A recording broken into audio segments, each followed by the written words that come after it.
নতুন আসছিস, নাম কষ্টে সালাম কালাম কিচ্ছু নেই, পড়তে বয়ে গেছিস। তুই বিতলামি করেছ আমার লোকে।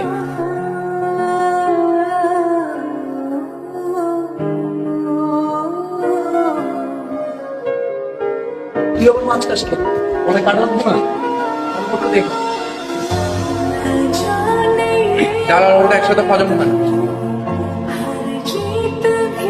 আচ্ছা ভালো কথা, ঈদের ট্রেনের টিকিট ছাড়ছি কিন্তু তোরা কাটবি না? আমি তো টিকিট কেটে ফেলছি। দোস্ত, এবার আমি স্টেশনে যাচ্ছি কালকে। ও ভালো কথা মাসুদ, তুই কিন্তু আমাদের সবার বের হওয়ার সবার পরে যাবে। আরো ভালো কথা, তুই ঈদ শেষ করে আমাদের সবার আগে এসে ফেরত আসবি। আইসাতে বেরো সুন্দর না দেখছি আমি। মজা তাই রে?